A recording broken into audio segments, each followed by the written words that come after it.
Praise the Lord, ஹalleluya.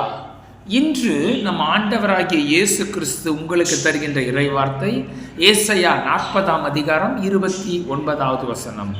சோர்ந்து போகிறவனுக்கு அவர் பலன் கொடுத்து சத்துவம் இல்லாதவனுக்கு சத்துவத்தை பெருக பண்ணுகிறார்.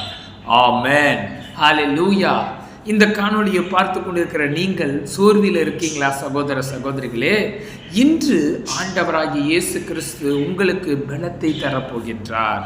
கவலைப்படாதீர்கள், ஏனென்றால் என் தேவன் வல்லமை உள்ளவர், உங்களுக்கு பலத்தை தருவார்.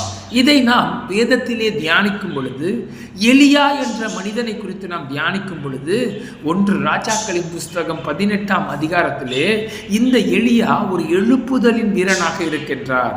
அங்கே நீங்கள் பார்க்கும் பொழுது பலிபீடத்தை கட்டி அங்கே கர்த்தரே தேவன் என்று அறியும்படியாக வானத்திலிருந்து அக்கினியை இறக்கி கர்த்தரே தேவன் என்று அறியும்படியாக ஒரு எழுப்புதலின் வீரனாக இருக்கின்றார்.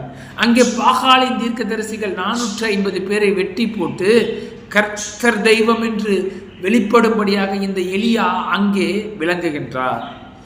இதை கேள்விப்பட்ட எசபேல், பாகால் தீர்க்கதரிசிகளுக்கு உயிருக்கு ஈடாக நான் எலியாவை கொல்லுவேன் என்று சொன்ன பொழுது இந்த எலியா சோர்வின் ஆவியினால் பீடிக்கப்பட்டு, போதும் கர்த்தாவே, நான் சாக வேண்டும், என் பிதாக்களை பார்க்கிலும் நான் நல்லவன் அல்ல என்று சொல்லி ஒரு சூறை செடியின் கீழே படுத்திருக்கின்றார். சோர்வில் இருக்கிற எலியாவை தேவன் அவ்வாறு விட்டுவிடவில்லை சகோதர சகோதரிகளே. தம்முடைய தூதனை அனுப்பி அங்கே எலியாவுக்கு போஜனத்தையும் தண்ணீரையும் கொடுக்கின்றார். அதை சாப்பிட்ட எலியா 40 நாள் இரவும் பகலும் நடந்து ஓரேப் என்ற கர்த்தருடைய பர்வதத்தை அடைகின்றார். அன்று எலியாவுக்கு உதவி செய்த தேவன் உங்களுக்கு எவ்வாறு உதவி செய்கின்றார் என்றால், அங்கே போஜனத்தை கொடுக்கின்றார், இங்கே இறை வார்த்தை, இந்த வேதம் என்ற போஜனத்தை உங்களுக்கு கொடுக்கின்றார். இரண்டாவது தண்ணீர் என்ற பரிசுத்த ஆவியானவரையும் உங்களுக்கு கொடுக்கின்றார். எலியா அந்த இரண்டையும் புசித்த பிறகு தேவனுடைய பர்வதத்தை அடைந்தார்.